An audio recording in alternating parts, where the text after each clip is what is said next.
Good afternoon, ladies and gentlemen. Welcome to Brookings. I am Martin Indyk.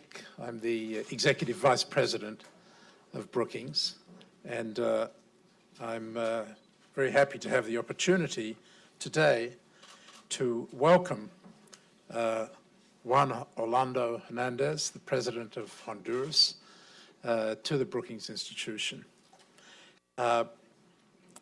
President Hernández was elected president in the fall of 2013. Before becoming president of Honduras, he served as president of the National Congress for 4 years and as congressman for the Department of Lempira. He is also the general secretary of the National Party of Honduras. Prior to becoming president, he served as a member of the legislative committees for competitiveness, telecommunications, budget, and follow-up reform in the Honduran Congress, and as first secretary of the National Congress from 2002 until 2006. He is a lawyer by training, has a master's in public administration, specializing in legislative administration from the State University of New York at Albany. And he leads Honduras at a particularly challenging time for his country. The United States and Honduras are deeply linked by shared economic and security interests. The United States and Honduras are both members of the Central American Free Trade Area, which has boosted trade significantly to the point where Central America and the Dominican Republic represent the third largest U.S. export market in Latin America. And there's a long history of U.S.-Honduran cooperation on regional and international security issues, particularly the challenge of combating illicit drug trafficking. In that context, the United States and Honduras face a shared challenge that has become particularly acute as drug consumption in the United States has been linked to drug trafficking in Honduras. And that vicious cycle has contributed to corruption, impunity, and insecurity. These are some of the issues that President Hernández is going to speak to today. We'll have an opportunity to discuss with him. Harold Trincunas, the head of our Latin America initiative in the foreign policy program at Brookings, will be conducting that conversation with President Hernández. These are issues which he has campaigned on, and together with his fellow Central American presidents is beginning to address. And in that context, the Organization of American States has just agreed on with President Hernández a mission to support Honduras in the fight against corruption and impunity, something I expect that he will also address today. We are very happy to welcome you, sir, to this forum. We are very aware of the challenges that your country faces and the role that the United States can play in addressing them. And in that context, we are keen to hear from you. Ladies and gentlemen, please welcome President Hernández of Honduras.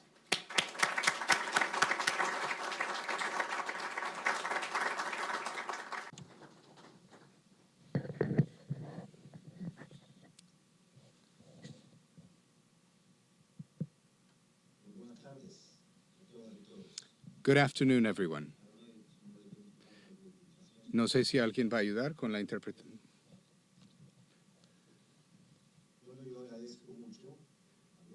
I'm most grateful to the Brookings Institution for this wonderful opportunity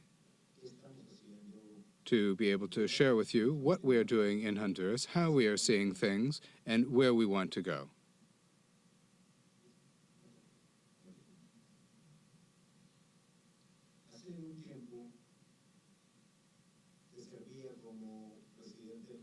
Some time ago, when I was Speaker of the Honduran Congress, I had an opportunity to invite a former ambassador of Honduras here in Washington to Walt Disney.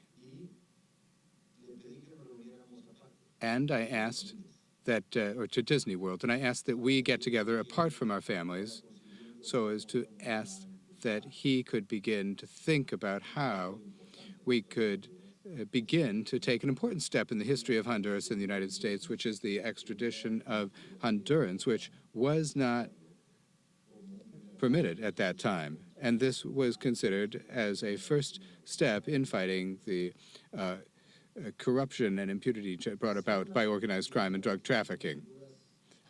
Amending the Constitution in Honduras requires 2 legislative years. Fortunately, we were able to do it without any major visible consequences, but in any event, that was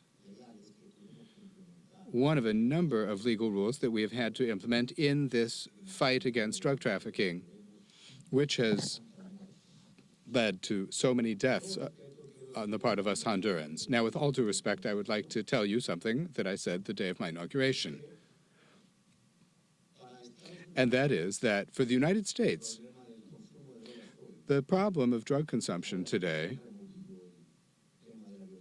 now that you've removed the issue of violence in drug trafficking, and now you're only dealing with this in light of a health problem, which always has an impact. But for us, Central Americans, the people in Mesoamerica, if I broaden it out so as to include not only Central America but also Mexico and Colombia, for us it's a matter of life or death.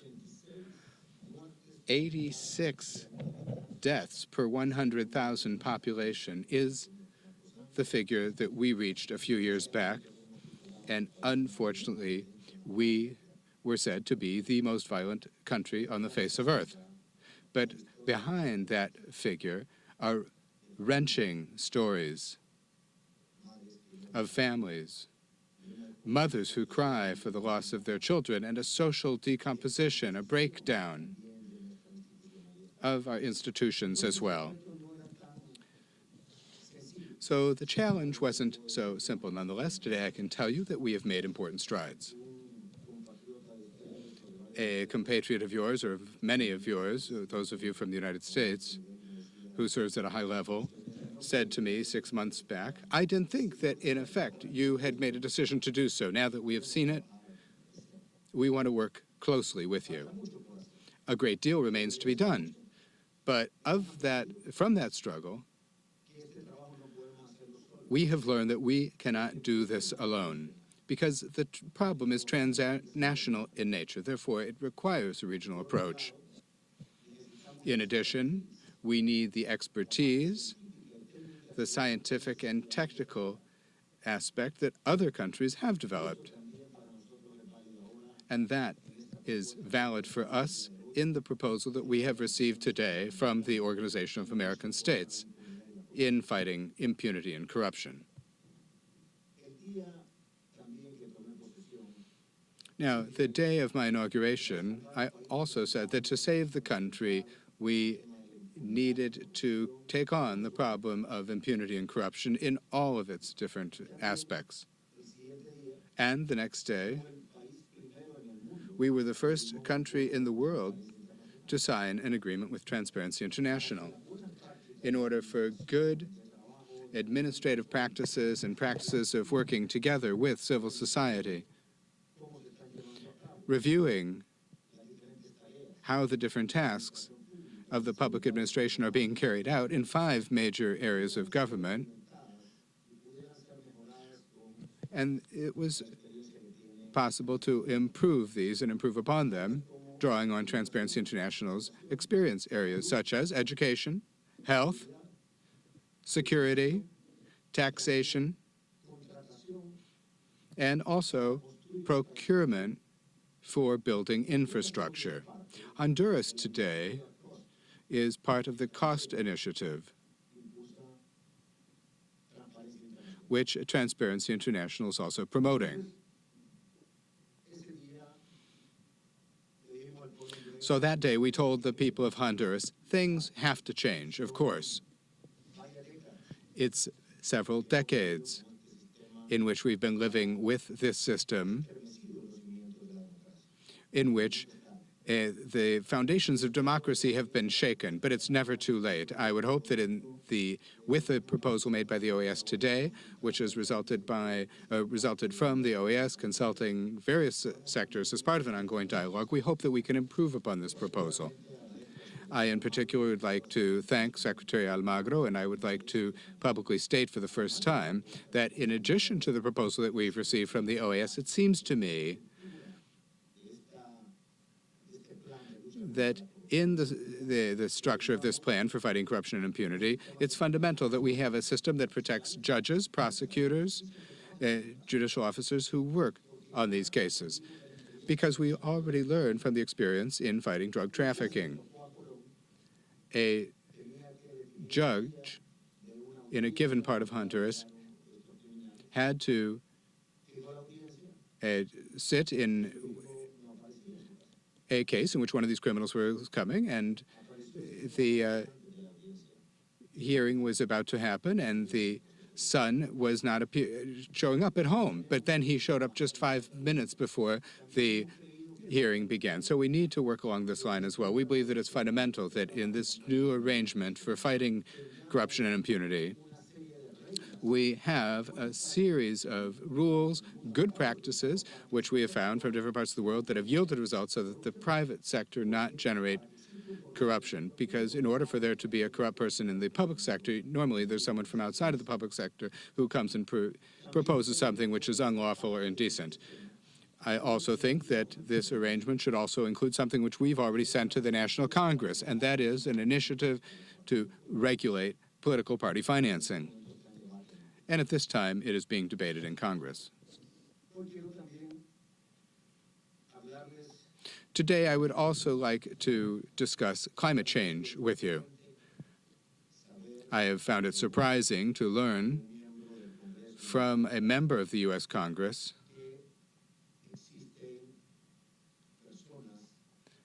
that there are people who argue vehemently that climate change does not exist. And I asked him to repeat 2 or 3 times to make sure I was understanding clearly what he was telling me, and he said, yes, that is so much so that that point of view is represented in the U.S. Congress. And so I said, well, work needs to be done to explain what we're going through, what we're experiencing, and I'd like to begin today with you. Honduras, according to the index of the impact of climate change, that is to say in terms of natural disasters, has been the country hardest hit internationally in the last 15 years, according to a particular index. Now, in 1998, Honduras suffered such a devastating hurricane that we lost a huge sum of resources, but we also lost the most valuable thing, which was the lives of thousands and thousands of Hondurans. And before that hurricane, we had a period of very extreme drought. The last 14 years in Honduras, it rains less and less each year, but with a particularity, which is that the droughts are getting longer, and then all of a sudden rain falls, but not when the traditional crops are in need of rain, and they dry up. We now have 146 municipalities of 298 total that are severely impacted by drought. 250,000 families are being impacted by this drought for the 2nd consecutive year. Then we have the other side of the impact of climate change for Honduras, which is that all of a sudden, the rain comes all at once. And it causes great destruction, and that has also caused us very serious problems. Now, speaking of seawater, there is a community that was known as, because no one lives there anymore, it was known as Puntilla. And it was in the Gulf of Fonseca on the Pacific side. I visited it 3 years in a row, trying to convince them to move because at nighttime, certain part of the year, the tide rises. Well, this year they finally became convinced that they had to leave because they had a very frightful experience, which is that the sea practically swept them away. Well, the same experience is happening in many islands of the Caribbean. And it is so sad that Honduras is one of the countries hardest hit by a phenomenon that has been caused as the result, as I see it, primarily by other countries and not by us. And we are the hardest hit. Therefore, it seems to me that just as in approaching the fight against organized crime, drug trafficking, and this struggle to take on climate change, I think the same logic applies to both, which is the responsibility, the principle of shared yet differentiated responsibility. First, we're all responsible, but the responsibility is different in the case of those who are producing the drugs, those who are consuming the drugs, and those of us whose lives are exposed because drugs are transiting through our countries. Likewise, it should be a responsibility of all to take on climate change, but it's different for those who have caused this and those of us who are suffering the consequences. But we all have to be responsible. I'm very hopeful about what we have discussed at the United Nations the last 3 days, and I would hope that in Paris we're able to reach specific commitments with a matrix that makes it possible for us to measure the effects over time.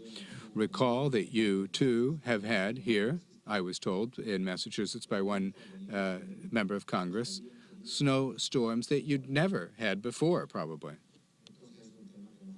And so it's an issue that has to do with all of us. Some are in the north, others are in the south, some are whiter complexion or darker complexion, taller or shorter. We all have to share that responsibility.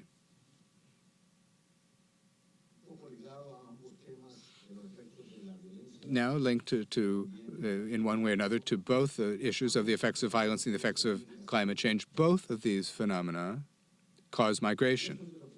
And I am among those who believe that every human being has the right to migrate. But also, as a mere citizen, as a public servant, it pains me greatly when a Honduran citizen doesn't want to live in his or her own country and wants to come here, wants to go to Spain. And I know that many of the people in the United States might be made uncomfortable by our people coming up here. When the crisis occurred having to do with unaccompanied minors last June, I thought it was like a slap in the face for all of us, but in particular a slap in the face for humankind, because putting oneself in the position of a child and their parent, well, they would aspire to live together as it should be, no matter where they are. Yet at the same time, I was thinking, well, if they're leaving Central America, it's because of the lack of opportunity. It's because of the problem of violence. So why don't we work in Central America for people to want to stay in Central America and to be able to have the opportunity to realize their life like any human being would wish to do? And so we proposed from Honduras, the Alliance for Prosperity plan. Together with Guatemala and El Salvador, President Obama took it up. He designated Vice President Biden. He put a line in the budget to finance it so as to be able to put in place a plan in which we would work together. It would include economic development, strengthening the institutions, bringing justice closer to the people, social development opportunities, and other aspects. Now today, I'm convinced that many members of Congress, including senators, are viewing the plan favorably. And I would summarize it as follows. If Central America or Mesoamerica continues in turmoil, it continues to be hit by violence, have shortage of opportunities, that is a tremendous risk for the people of the United States. Now, if to the contrary, the leaders in Washington understand that a prosperous Central America, that a Central America at peace, with opportunities is a good investment for the people of the United States, and I recognize that it's a good investment for us as well. It is a win-win situation for all. Based on our budget, we already have underway execution of 80% of the content of the Alliance for Prosperity plan. And I was just telling them, it's not that we are swimming in money. We need money, but for us it would be enough for the U.S. Congress to include a budget line item that would say Alliance for Prosperity. I don't want to be exaggerated, but by putting in $1, well, that sends a message that one accepts the concept of shared yet differentiated responsibility, and that we will work together. I come with great hope from the United Nations because we made the proposal of the Alliance for Prosperity there. Spain came forward to say that it will support it. The European Union likewise. Switzerland as well, with great expectations. And I would hope that the United States will join the effort. We have Colombia, which is already working with us, Mexico as well. They also want to be partners in this Alliance for Prosperity. Believe me, this is a win-win situation for the Northern Triangle of Central America and for the United States. And I know that eventually for the entire Central American region as well, because the approach has to be regional. If we are succeeding in bringing down the indices of violence in the country, but El Salvador doesn't achieve that, but rather becomes more serious, then eventually the worsening situation could come back to Honduras. And as President Santos and in due course President Uribe had told me, if in Central America drug trafficking becomes established as it did in Colombia, then it might come back to Colombia. So we all have to work on this together. Now, I'm under prohibition to campaign here in Honduras, here in the United States, because it is not my country, but please do tell your members of Congress to vote for the Alliance for Prosperity. Believe me, it is good for you, it is good for Central America, and in any event, this is a campaign in favor of the United States because I'm convinced that it will be good for the United States, so it will be good for Honduras and Central America as well. So I am asking for your vote, if you would be so kind. That will impact on and supplement the next budget. Now, I would also like to share with you that we have a very clear and strong structure which we have just presented at the United Nations, at the General Assembly, and also at a meeting with Oxford University.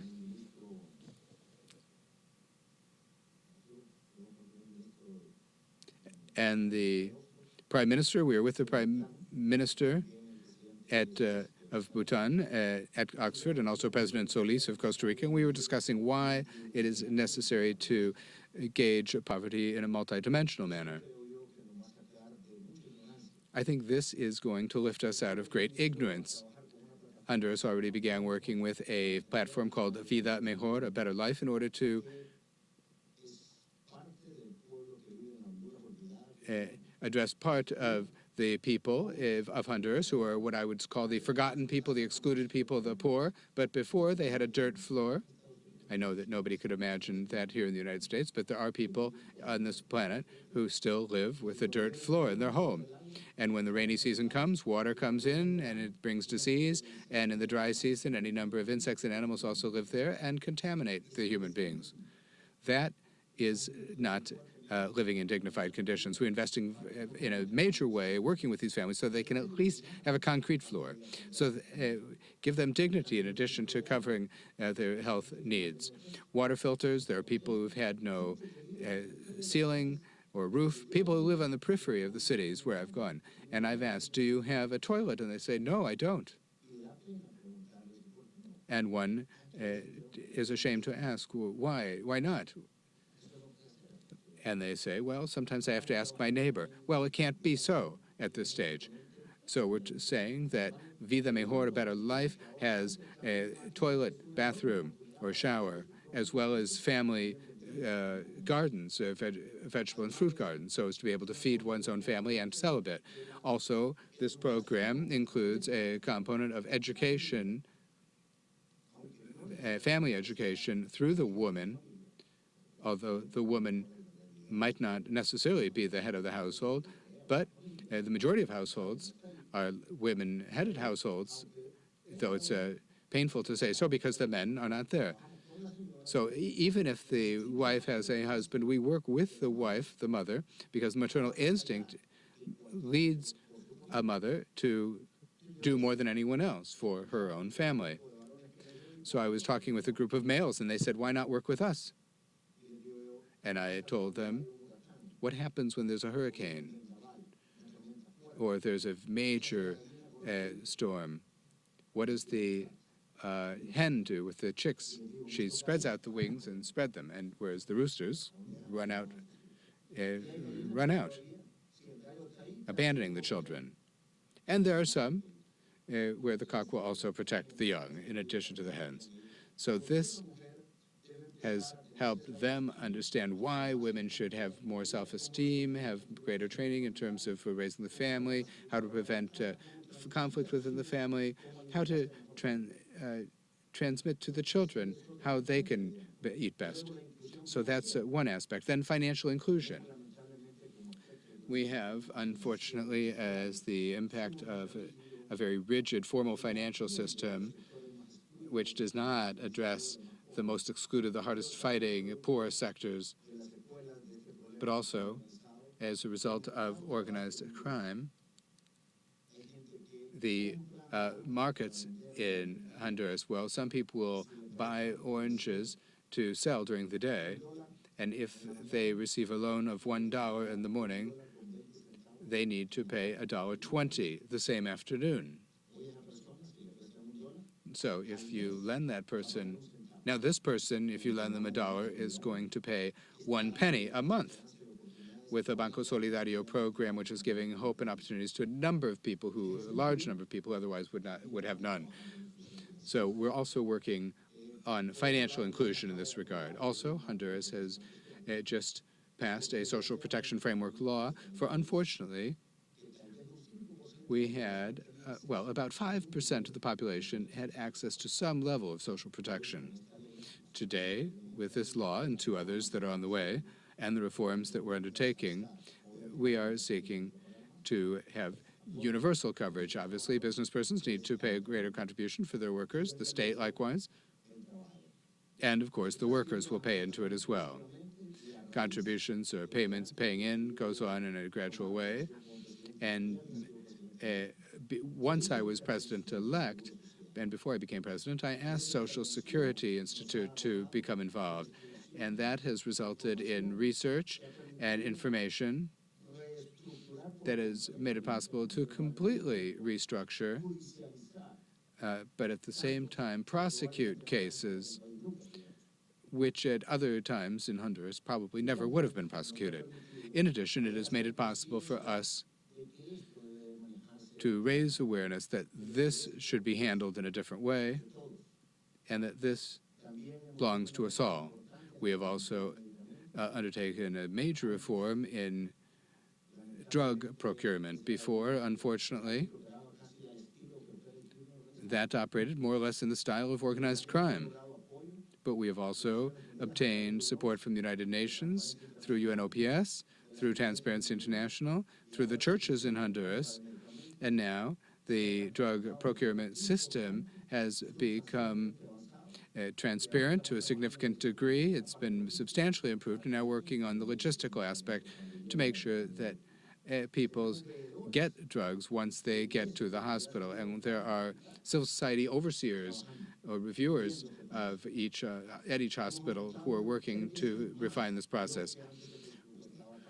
We have increased threefold the budget for drug procurement because at the end of the day, the raison d'etre of the public system is to help address those who have no other way to cover these needs.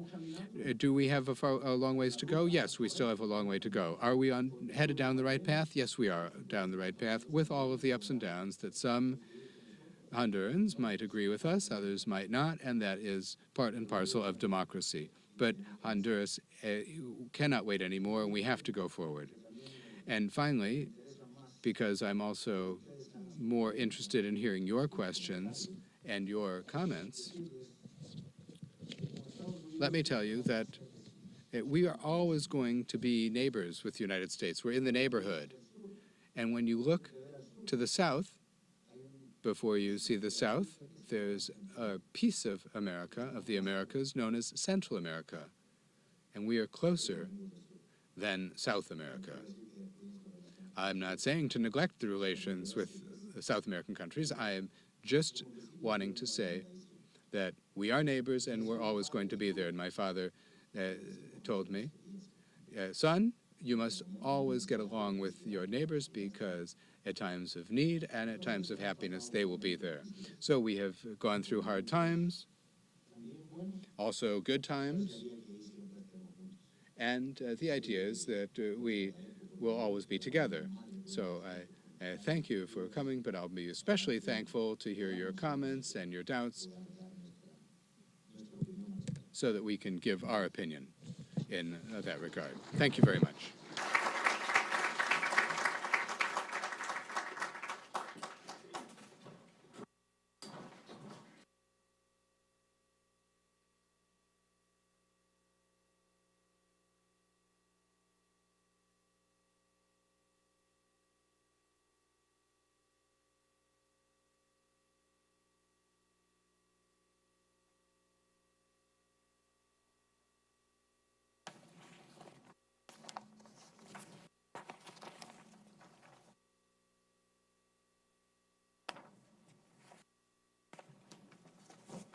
Bueno, señor presidente, muchas gracias por acompañarnos.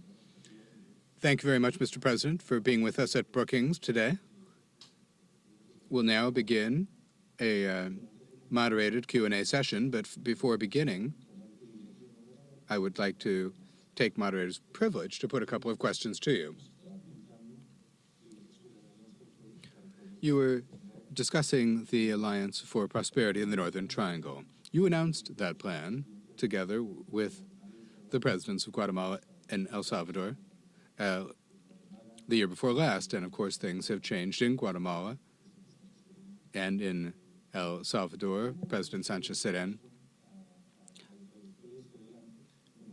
How do you see, where do you see things going with the changes in the group that had initially accompanied you and which is now changing? Well, I think that we are in the same situation or even more determined to give impetus to it. We were in New York with the new vice president of Guatemala.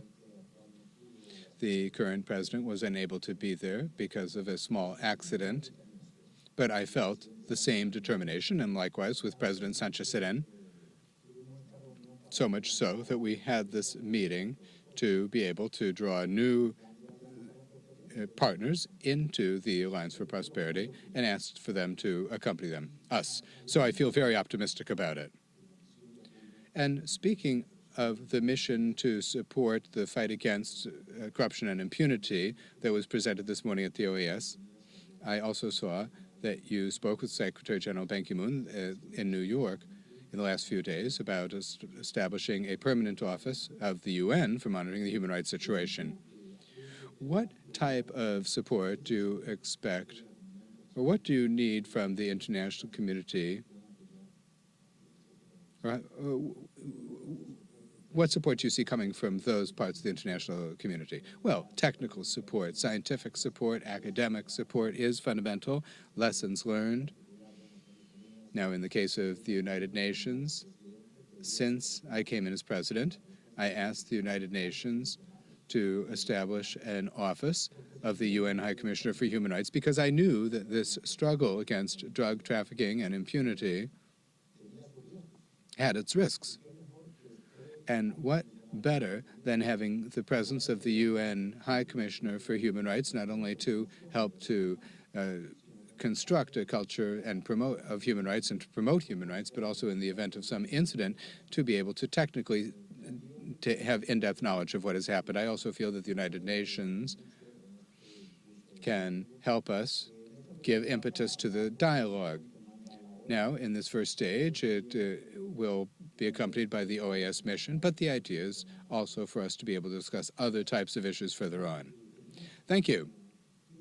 Well, we have about 15 minutes for questions. I would ask you to please raise your hand. When you ask the question, please identify yourself. I'm speaking in Spanish, but I'm trying to keep people from having to take the earset off too often. Jose Miguel Vivanco, Human Rights Watch. Mr. President, it's a pleasure to be here with you at this meeting. I think that the announcements that you have made, both concerning human rights and in respect of fighting corruption and impunity, are very important. Now, one aspect that has guaranteed the success of the CICIG in Guatemala is that it's been able to operate independently. Independence, which I think is practically more important or as important as the scientific or technical capacity for investigation, is especially important when organized crime has succeeded in penetrating the state institutions. And that is perhaps the key characteristic that would guarantee the effectiveness of such a model. Now, what do you say about the criticisms that have come up regarding the agreement and the mechanism that is to be implemented as proposed by the OAS? That is to say that the model being promoted in Honduras is not exactly the same as the CICIG in Guatemala, and in particular that it would have less independence when it comes to operating with the independence that it would need when it comes to investigating and punishing corruption and impunity, which unfortunately have beset Honduras. I would say that they're two entirely different things. Where they do coincide is that for us it is very important that there be independence of judges and prosecutors who will depend exclusively on the OAS team for doing their work. And as they said, and quite rightly so, the message needs to be clear that they're not going to take the place of the Hondurans. Why is that important? Because otherwise it would be intervention just in a different form. And for us, well, my country may be small and beset by many difficulties, but there is something which is very important, which is dignity. Many also criticized the initial approach to fighting drug trafficking and said it wasn't going to make any progress, but over time they've realized that, yes, we have made progress. And I would like to acknowledge here, at first, we did it alone, but then in the Office of the Attorney General, we've been accompanied by U.S. prosecutors, Colombian prosecutors, other kinds of experts. So it can be done. And the other enriching aspect is that unlike the Guatemalan case, where there's work to support and supervise the public ministry or the prosecutorial authority, here such outside and independent support is sought with the judges and prosecutors. And the OAS has now proposed an observatory where academia and civil society would participate in monitoring the fight against impunity and corruption. In particular, I believe that this whole structure should also include the new political party financing regulation. And I also think that a number of rules are needed, which are now proven good practices in several countries, to make it compulsory for the private sector to observe and to the law and to not cause problems, and also protection for judges and prosecutors.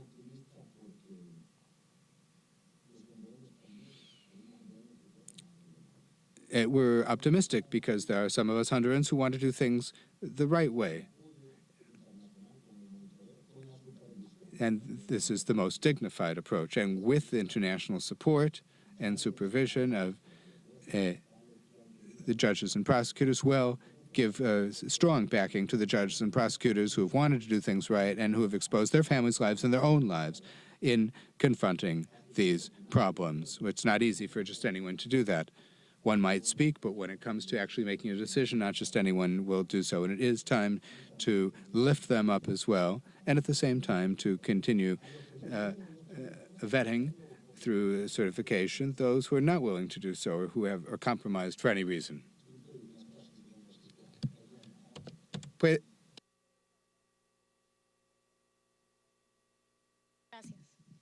Yes, please wait for the microphone.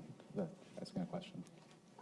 Dentro de este plan de la Within the plan, Alliance for Prosperity, are there reforms for protecting the LGBT community? According to the organization cited by the Inter-American Commission on Human Rights, they are victims of discrimination, assassinations, abuses that require them to travel to countries such as the United States. And my second question is, what is your answer to the allegations by some organizations to the effect that indigenous groups' land, such as the Garifuna, are being usurped by your government in the name of economic development?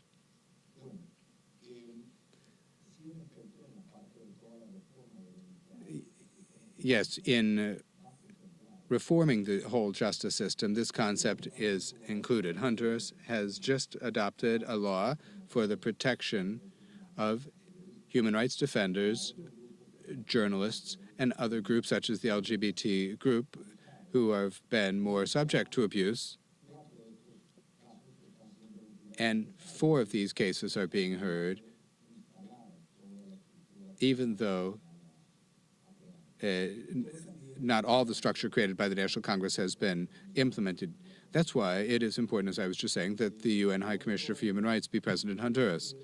The other thing is that in terms of lands, today we are working more than ever to strengthen programs to support indigenous and Afro-descendant peoples. They are precisely part of this dialogue. The OAS has been engaged with them, as have we. And a short time ago, the Inter-American Court of Human Rights met in Honduras, and it went to review one of these cases. And this was in the community, I believe it was in the city of Tela, as a message that we are not going to allow these things to go on. We have to protect their rights.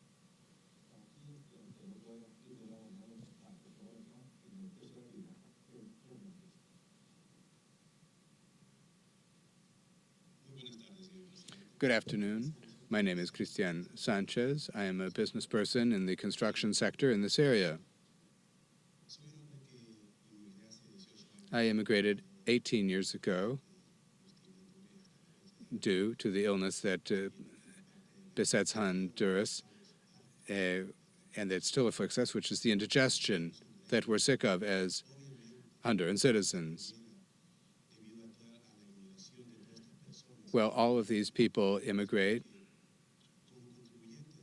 As a taxpayer in this country, I've been in this country for 18 years, I ask myself how you and your delegation can come here and ask for cooperation in this country when it is known that your party, the National Party and the Liberal Party, obviously for decades have distributed among yourselves, what this country has given you. So my question is this: with what dignity do you come here to ask us to contribute to you when it is known that corruption is found, especially in the 2 traditional political parties, the National Party and the Liberal Party, and you're all a network of families related to one another? Christian, I would coin a phrase that Honduras is changing. And I'm not going to answer for what's happened in the past, but I will answer today. Well, the Minister of Finance, I asked him, how are we going to finance these projects? You know we have to finance them. And he said, President, it's simple. Today, those who lend money to us, for example, the European Investment Bank is now lending to Honduras. Before, it did not make loans to Honduras. And today, we can choose which bank to turn to because they have more trust in us. The level of tax collection has increased 22% or tax revenues have increased 22% in just 2 years. What before was known as the Millennium Account, which was an arrangement established with the United States because Honduras had opportunity to improve in certain indices and this funded very interesting projects. Well, today that same arrangement is what we're using for all public works. Yesterday, I was looking at the woman who is the president of Transparency International, or signed the first agreement with a country, of any country in the world. And she said, we're going forward. And she said, President, I congratulate you because this is a major commitment, what you're signing here. And in light of what one of your officials just said here, in the private sector, we've also had serious problems. But today, I see more and more people coming and trusting in the country. Many thought that there was going to be no struggle against the untouchables in the drug trafficking business who have their contacts here, who distribute drugs here on their behalf. Well, they're now being put in prison in Honduras and here as well.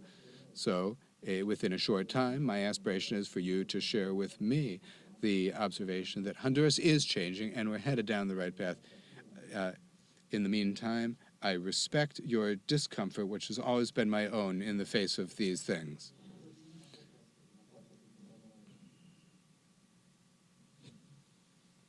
Thank you, Mr. President, for being here today. My name is Fernanda Lopez Aguilar, and I represent the Indignados Honduras movement and the Foro Permanente de Sociedad Civil. And my question is more to the point of Alliance for Prosperity and the conditions being placed currently by the Senate and Congress on the monies that are going to be sent to the Northern Triangle.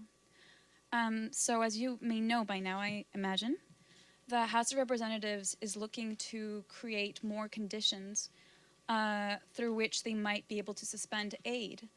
And they're looking into the possibility of creating conditions that include, improving upon the human rights situation, which is pretty dire right now. And they're not going to go ahead and give the money to Honduras or to the Northern Triangle unless these conditions are met. And I know this because I'm lobbying for it. So I guess my question to you is, why has the International Commission Against Impunity and Corruption, which 20 weeks, for which we have been clamoring now for like 20 weeks in Honduras, why has that not resonated with the current regime? And on behalf of civil society, the Honduran civil society and the Indignados movement, why have we been protesting for 20 weeks for this international commission, which has proven to be very effective, to no avail? That to the point where now I have to be in DC to articulate my concerns to the congressmen and women. Gracias, Fernando. Bueno, nosotros lanzamos, como usted sabe. Thank you, Fernanda. We launched, as you know, and we just repeated this at the OAS, a dialogue without conditions and a broad dialogue so that everyone could participate. Some decided to participate in the first stage, others, or all of the different sectors who wanted to participate, participated when John Beale, the OAS facilitator, came and he heard, together with his staff, different points of view. And finally, they forwarded the proposal, which today they just made official. And I said it when Secretary Almagro came, and also the facilitator John Beale, when they came, I said to them, we're going to respect what emerges from that proposal. And in effect, that is what we're doing. I believe that there is something fundamentally important in all of this, which is that we not only have the support of independent jurists and prosecutors, which is so fundamental in this struggle, but also that the Honduran institutions become stronger and stronger, ever more robust and effective. Because otherwise, what will happen? The foreigner comes, does his or her work, leaves the country, and we end up with a serious problem of lack of established institutions. I repeat, if there's any reason, if for some reason or other the United States cannot put in the resources that President Obama has indicated, $1 billion, well, $1 would be enough. We are building a new system, And we believe that, for example, European cooperation, which is extremely diligent in looking into all of these details, like Transparency International, well, is also trusting in the proposal of Switzerland, or Sweden, rather. Colombia, which has undergone such a difficult situation, perhaps similar or worse than our own, also. So, of course, our aspiration is for the United States to do so as well, but if it doesn't, other countries will, so long as it's in the framework of institutional strengthening, having independent, effective institutions that are robust, and that respect, which is so important despite the asymmetries. Because I repeat, my country may be humble and small, but something that I would like each of us to have is dignity, and that can be built over time. And that is what it's about. We have clear examples. For example, in the case of the dry corridor, Choluteca, El Valle, going through the central part of the country to the western region, all of that is the area that has been most impacted by lack of rainfall. That is why it's called the dry corridor. And in my administration, we have signed what is called the Alliance for the Dry Corridor. And it's striking to see how, using AID, World Bank, European Union resources, as well as funds from Canada, and we, who are the main investor as the government, we're bringing about extraordinary transformation in people's lives, where people are not just producing for family consumption, but also to sell as well. And soon in Central America, we're going to become one of the biggest food producers. And before, we were one of the most dependent of the Central American countries. But with people who are in the field, who are monitoring, and we're working together. And here I also understand that there may well be political and ideological positions which are election-related, and you have to understand that that's the way it is. That's how it is in democracy, be it in the United States, in Honduras, in any part of the world. That's part of the essence of democracy. We always have to look at one another with respect, as should be the case as among human beings. Well, I think we've reached the end of the time, Mr. President. Thank you very much for being with us. We're most grateful. I would ask everyone in the public to please remain seated while the presidential delegation steps out. I would be most grateful. Del estudio.